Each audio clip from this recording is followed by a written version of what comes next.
Hello and welcome to Banking Transformed, the top podcast in retail banking. I'm your host, Jim Marous, owner and CEO of the Digital Banking Report and co-publisher of the Financial Brand. With the increasing popularity of digital marketing, many financial institutions have shifted their focus away from direct mail. But is this a mistake? Some believe a well-designed and targeted direct mail program can be a secret weapon in your marketing arsenal. At a time when banks and credit unions are looking to break through the marketing clutter, the Data and Marketing Association revealed that direct mail may be the most effective marketing channel to drive engagement and return on investment. We are fortunate to have Dave Fink, CEO and co-founder of Posty, on the Banking Transformed podcast. Dave shares how direct mail can turbocharge any financial marketing campaign, how to leverage marketing technology for traditional channels, and why multi-channel campaigns perform the best. Listeners to the Banking Transformed podcast may not be aware that a major part of my career in banking was being a direct marketing agency executive serving the financial services industry in the U.S. and Canada. While the industry changed quite a bit during my 20-year tenure in the business, it was always focused on generating measurable results from one-to-one communications. So, Dave, can you tell us a little bit about yourself, your journey, and most importantly, your company, Posty? I think many guests may find it interesting that while Posty is a 7-year-old company right now, and we focus solely on bringing technology and marketing capabilities in kind of a 2023 era to the direct mail channel, the vast majority of my career, while in direct response marketing and quant marketing and startup land, was not in offline media. It was all in digital. So I started my career probably 1999, and in the digital revolution. And what I fell in love with was probably some of the same things about quantitative marketing that marketers in the direct response, direct mail world fell in love with before the internet, which are the ability to actually leverage creativity and testing and optimization and feedback cycles in order to understand what's working, what's not working, and feel some level of control over your media spend and your ability to grow your business. So throughout the first, call it 18 years of my career, I either was involved in building marketing technology and whatever emerging digital channel was relevant of the day, and that ranged from lead gen to email to SMS to programmatic display to influencer marketing to social, you name it, and what and then really the other half of the businesses that I was involved in building were consumer brands that all could be competitive with much bigger competitive brand sets, because we understood how to build direct consumer relationships very quickly, very efficiently, very dynamically. And I was fortunate to see businesses go from $0 to $400 million of revenue over 3-4 years because of that knowledge, that capability, being a little bit maybe savvier earlier than some of the big competitive brands who had been doing things differently. So fast forward to 7 years ago when we launched Posty, I think as most digital marketers' career have evolved, channels kind of come and go. The principles all stay, but in the digital world, there's always been something new and big that's come along since the mid 90s. But if you look at the last decade, it's been a kind of a decade of consolidation and dominance, mainly Meta and Facebook on the demand gen side of digital, and then Google on the intent side, the search side. And so there are many businesses, both digital, native businesses, as well as traditional businesses, that over the last decade have come to rely very heavily, if not, a tremendous overdependence on those two channels for their growth. And we were caught up in that as well. And so when I looked at what was kind of happening, I knew that there was pain coming for us, and we needed to move and become more diversified again in our media stack. But in digital, there just wasn't really anything big and exciting and scalable. This was 2011, I guess.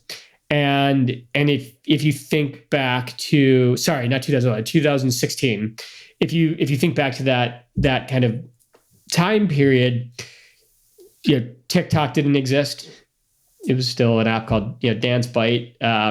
Snap existed and had some momentum, but there was no ads platform. There were channels like Twitter, which is we're all talking about today for different reasons, but it wasn't a great ads platform, or Tumblr. But that really forced us to look offline for big growth opportunities. And because we're quantitative in nature, we gravitate towards channels where there's data and prediction and measurement and feedback loops. And direct mail has always had those things. What was missing was there was no technology layer to make those channels integrate with the rest of our marketing stack. There was no optimization capabilities or executional platforms and technology to make it easy to come up with ideas and get them out into the world fast. And so for us, we kind of just had this idea of, I wonder if it's possible to build the marketing automation layer to direct mail to get advertisers excited about the channel again, knowing how performant and scalable it is. So maybe a bit longer-winded answer than you were looking for, but I do think it's interesting as a brand or marketer to kind of think about the last 20 years of history, how much has evolved and where we are today. And it's not easy out there right now to grow your business, especially if you're relying on a couple key channels that maybe are not as mighty as they once were. Well, it's interesting. Our very first guest was Gary Vaynerchuk, and he talks about return on attention. And you realize that he talks about it also. You got to get the channels when they're hot, but when they're hot, they become less hot because the cost goes up. It's a supply and demand issue. But as you referenced, the technology has changed so much that every channel's in effect more effective than it's ever been because of technology. But it's still a matter of cost and return. And had we found that maybe marketers in general have really grabbed the shiny object with regard to digital marketing and have let go of channels that maybe they should reconsider? I think that's what you're saying, but I want to make sure I'm hearing it right. And that every channel has changed based on the ebbs and flows of the marketplace and the cost parameters, correct? Yeah, I think you nailed it. Certainly supply and demand factors into your ability to get a return on investment, whatever that KPI you're going after, a return on ad spend or a CPA or a CAC to lifetime value ratio. If ad rates go up, the performance must go up as well.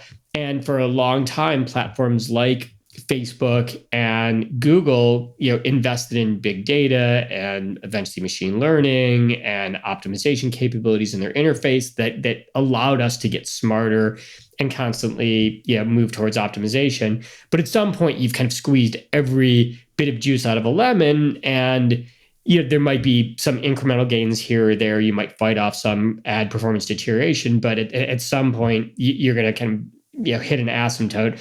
And if ad rates continue to go up, you're in trouble. And that's what we've seen from Google and Facebook in particular, as their demand has just continued goes through the roof because of the tools, because of the reach, because of the investment they've made in their ad platform. But at some point they hit a ceiling. There were many years when there was still new user growth on Facebook. Like those days are over, right? Right. There's population contraction, and there are more users that are kind of getting burnt out by social and attriting from those platforms. There are less monetizable sessions. Those kind of cycles come and go on every platform. Facebook just happened to have a really nice long run, and then was savvy enough to buy Instagram and extended their runway for a while. But yeah, the performance from non-digital channels didn't really disappear.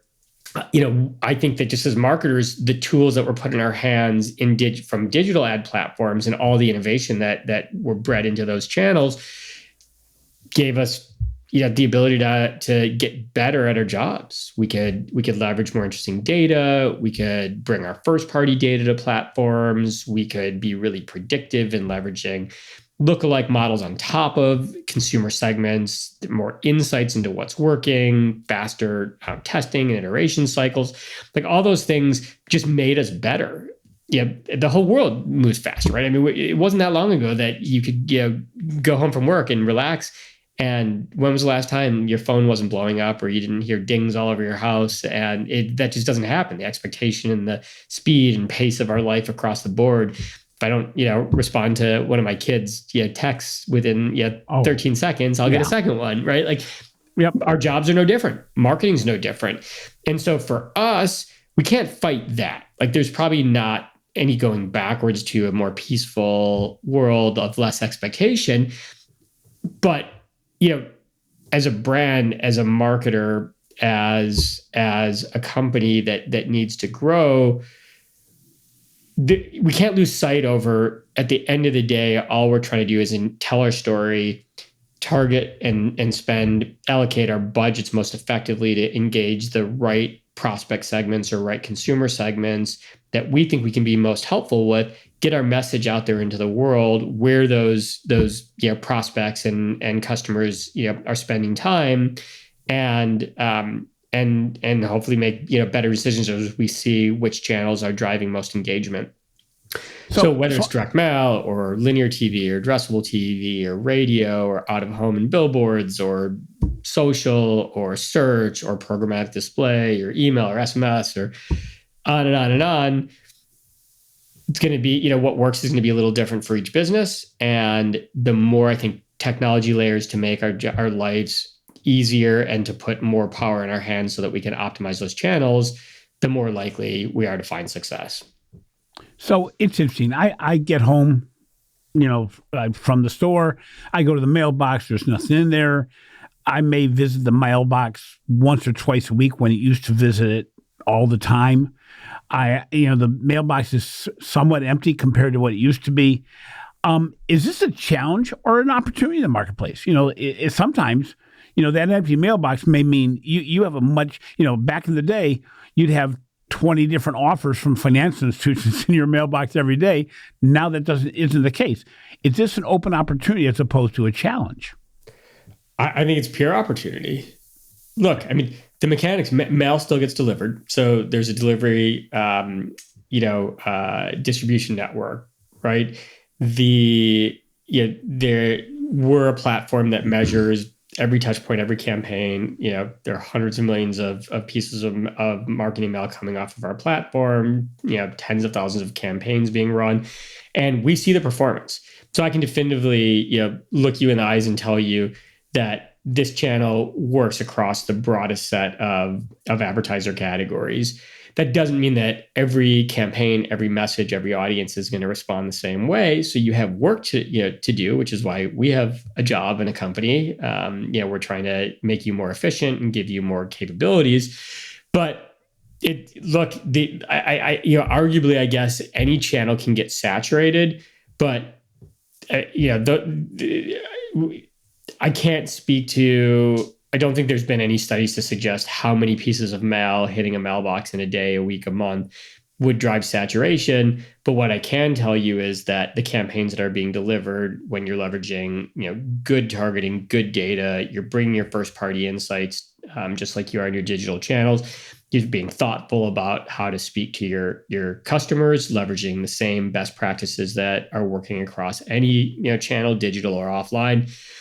There's a high probability of driving success, and direct mail is the ultimate in brand safety and scale. You don't have to worry about a crazy video being played, alongside of some piece of content that is not representative of your brand, and you can reach the entirety of your addressable market, because every individual who lives at an addressable household is reachable through direct mail. You don't have to wait for them to come on and check their newsfeed or to run a search and be in market with intent. You can go and actually drive demand.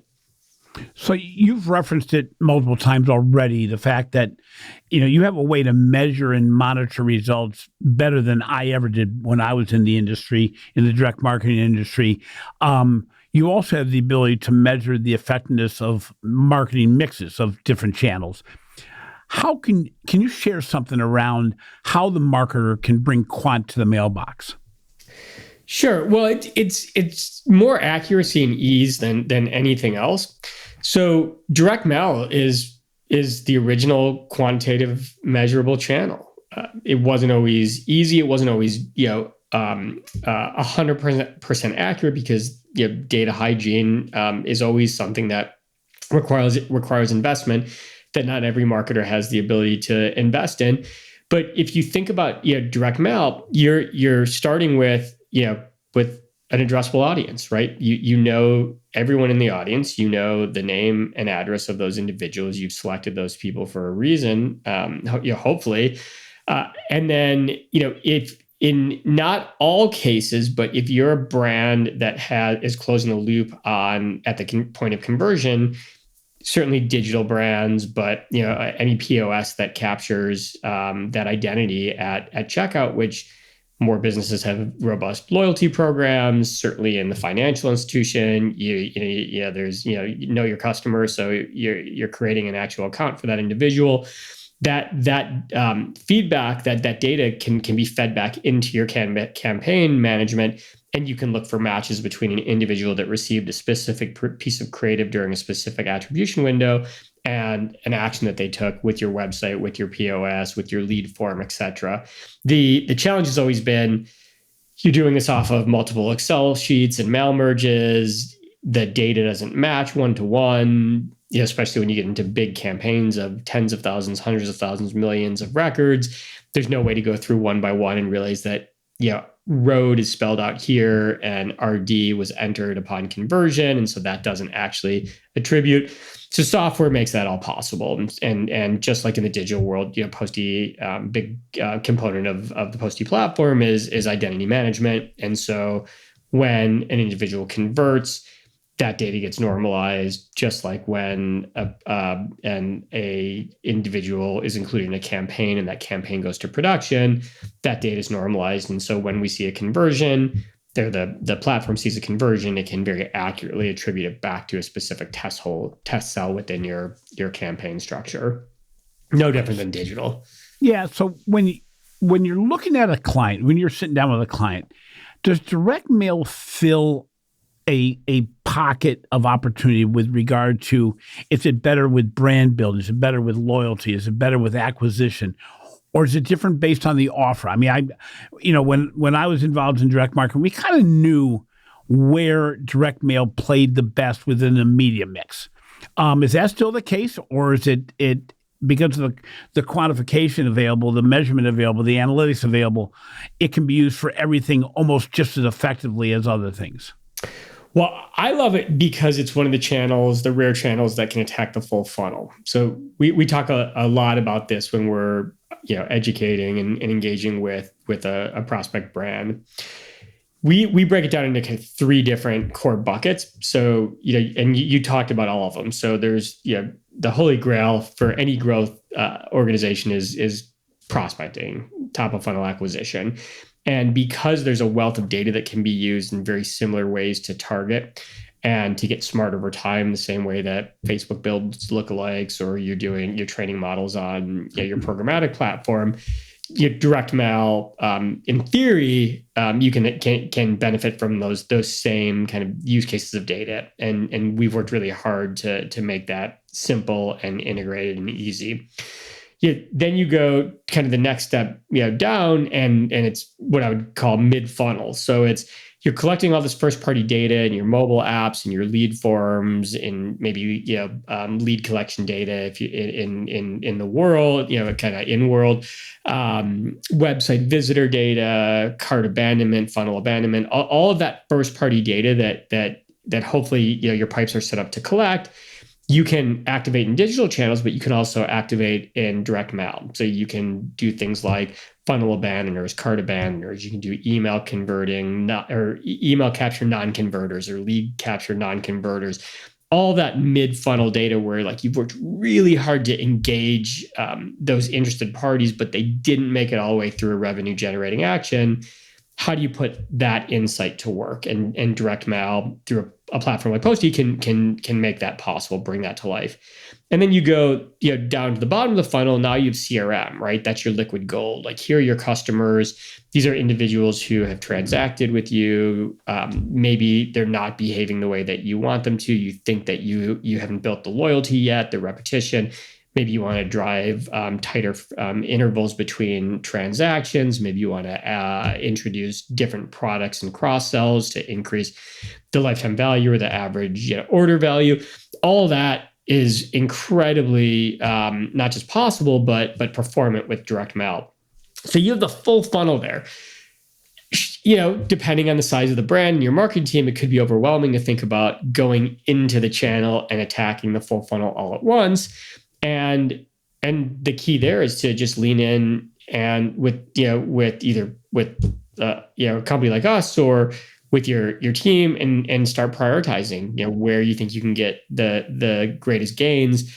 But over time, highly encourage any marketer to start working, experimenting with all three levels of their funnel.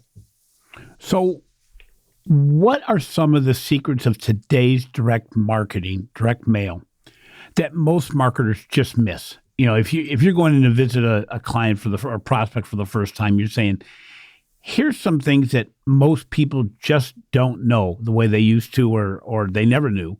And as it might be different than what's done in digital, whatever else, what are some of the secrets right now of direct marketing that we just miss?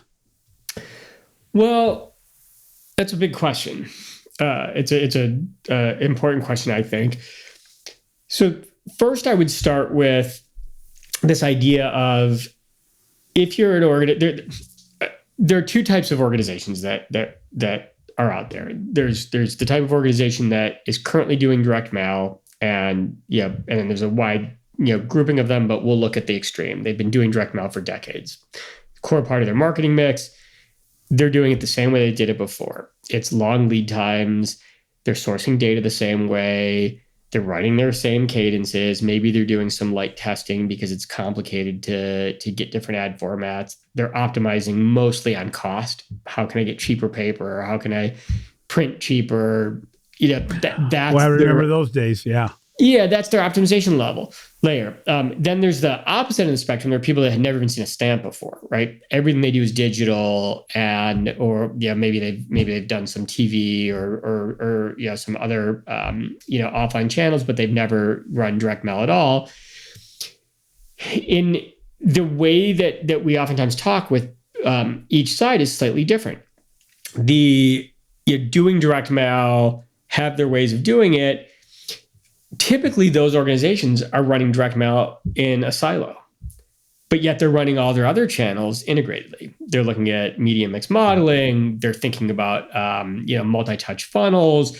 They're thinking about these like key addressable audiences and how you run front-end display ads and then how you retarget from them. And they're thinking cleverly about, depending on how they joined an email list, whether it was based on an ad that had an offer or what channel that individual or that segment came from, let's treat them differently.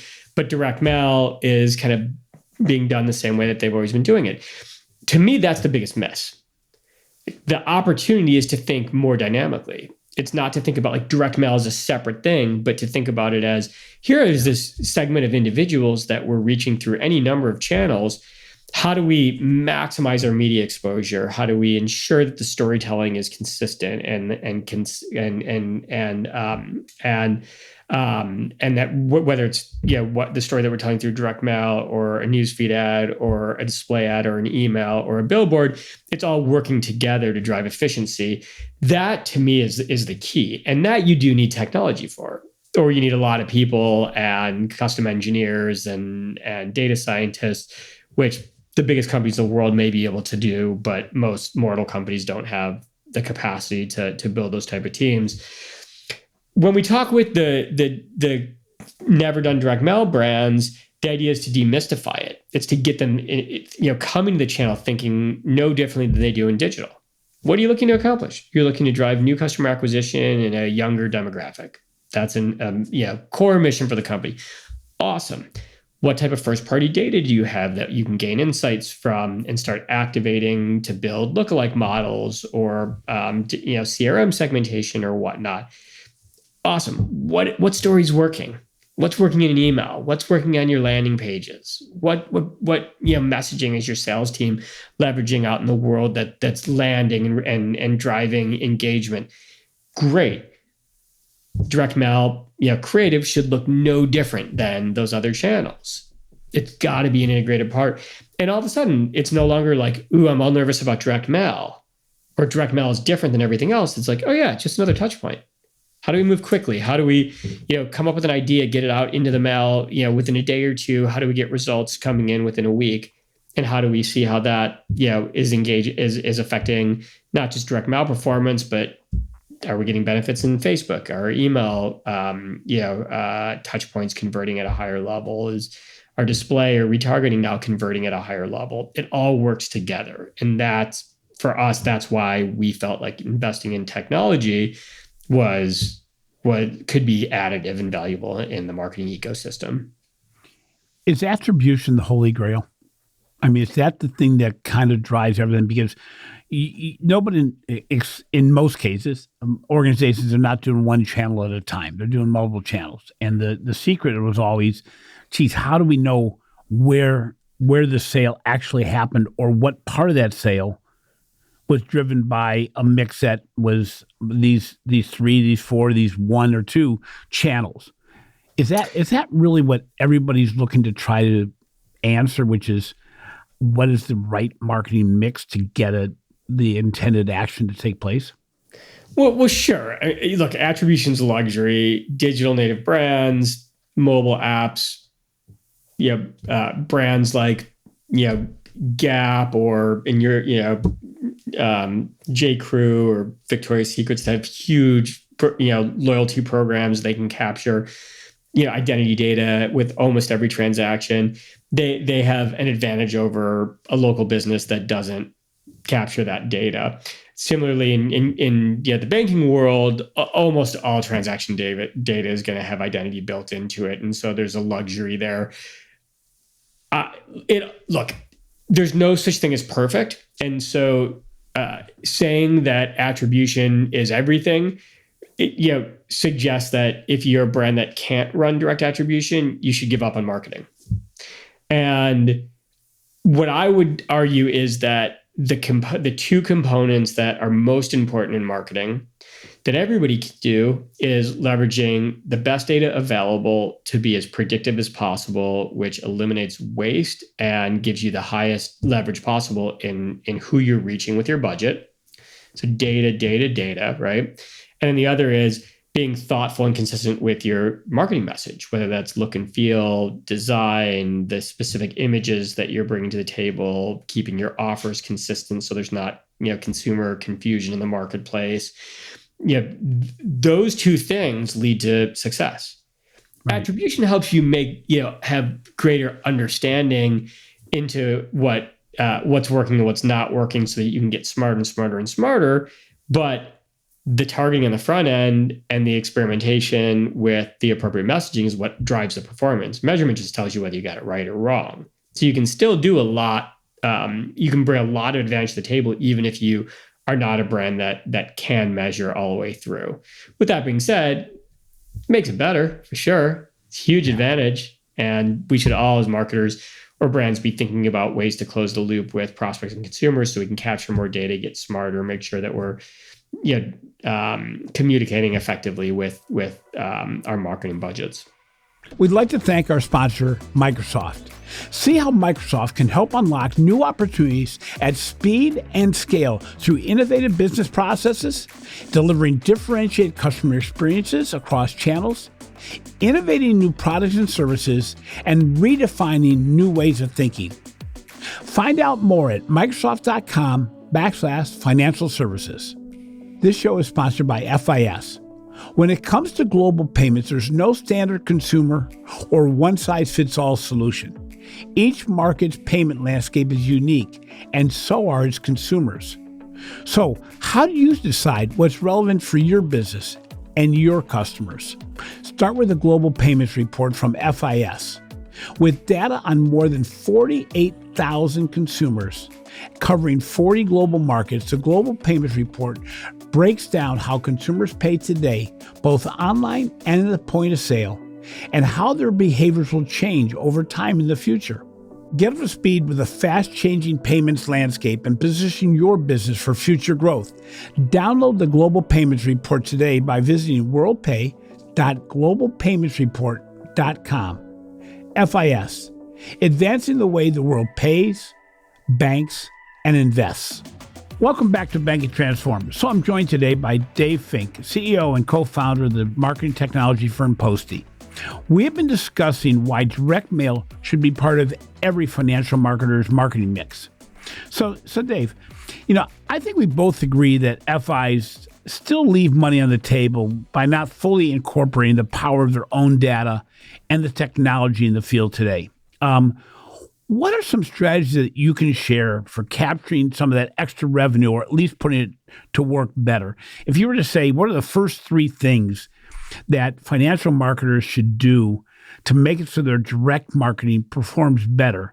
And I'm going to even confine it a little bit more by saying, and try to do it so that it can be done by any size financial institution. In other words, if you find a good partner that can help you do this, this, and this, what are those things they should do to really make it so they're not leaving money on the table? Yeah, for sure. And that differentiation is great, because financial services is a space that has relied, at least the whales have relied and dominated the direct mail space for a very long time, right? Your Cap One, I think they have a $650 million a year direct mail budget. Yeah. And they have lots of data scientists and creatives and strategy folks that are working across the channel, and they do it really well. And the good news is, as in everything going on in the financial services industry, there are now specialists in these things that smaller firms can buy the talent. And, these are firms that work on the same, multiple brands, but the same products. It's not like the banking world is all that diverse in what they sell. No, and it shouldn't be, right? It shouldn't. Right. It's one of those. It is one of those sectors where, if someone's selling you something unique in the financial services space, maybe you should run for the hills. It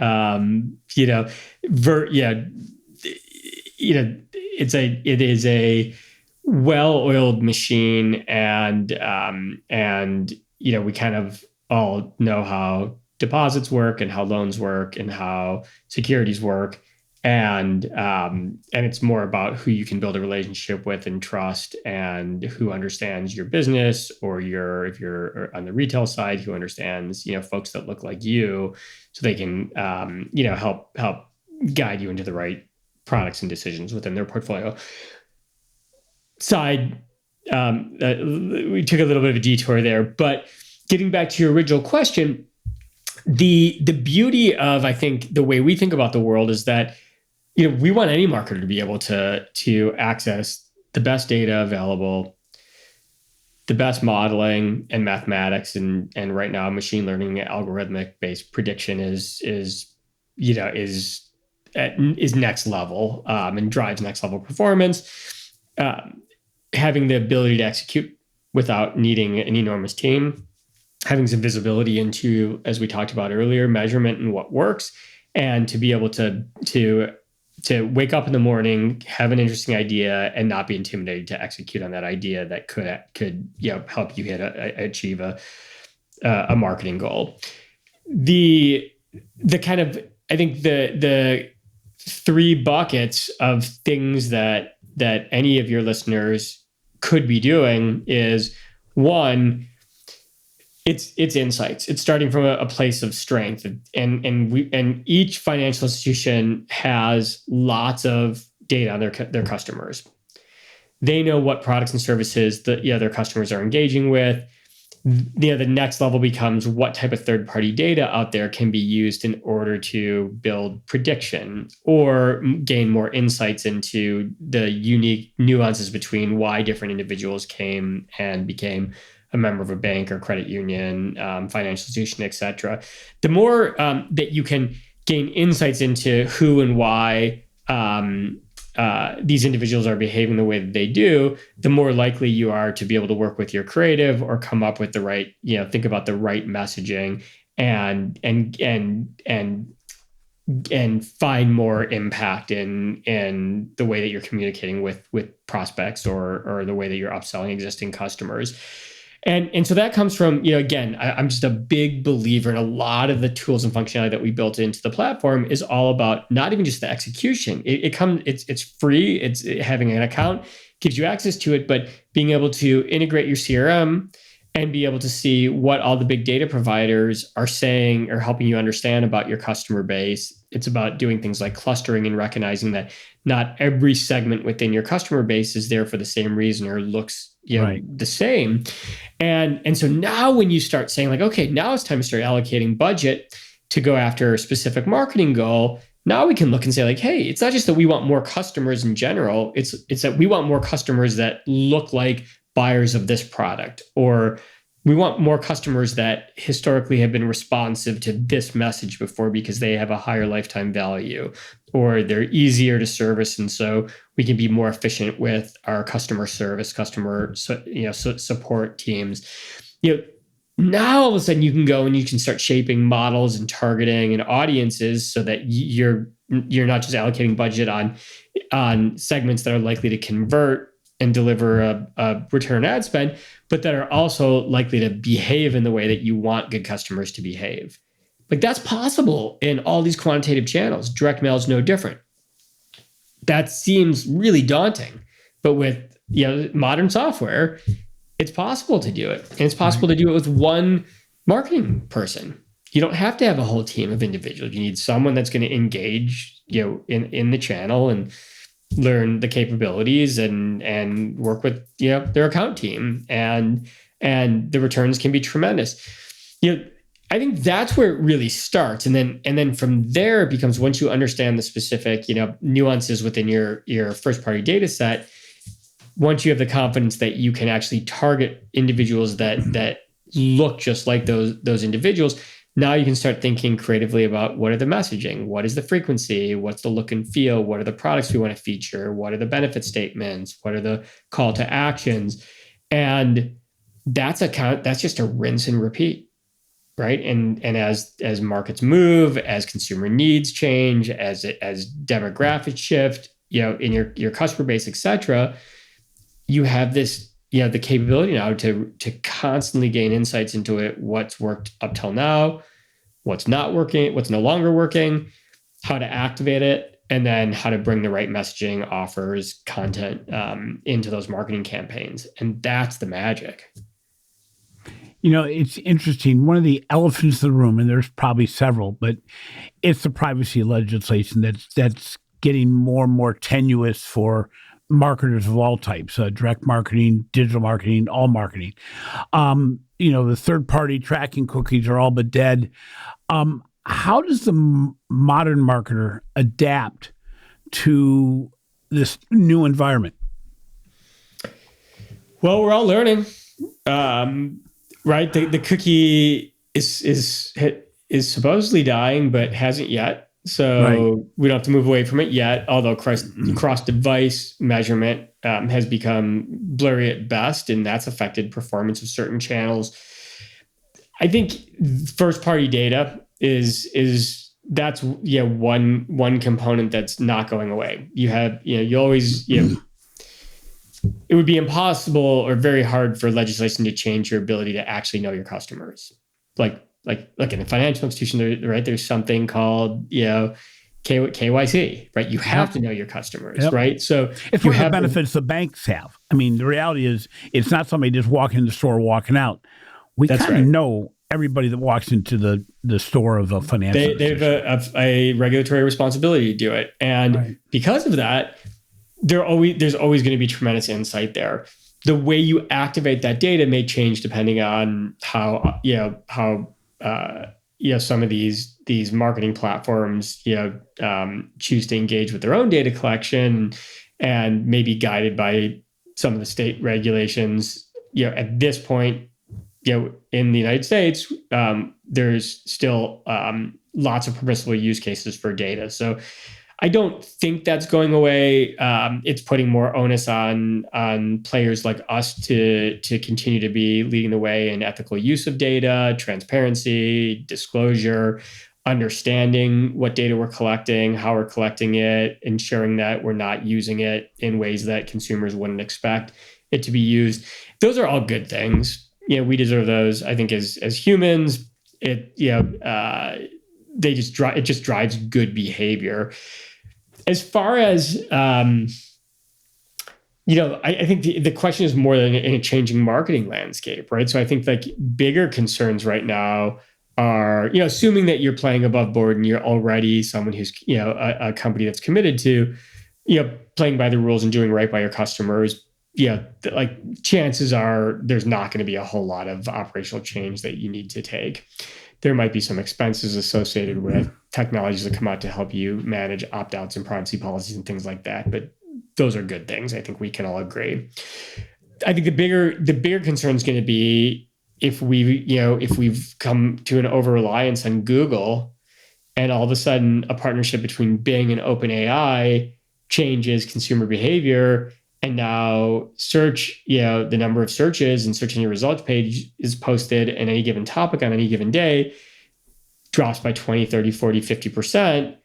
Like that's pretty damaging to almost every business in the world that relies on both branded, non-branded and organic search traffic to drive their business.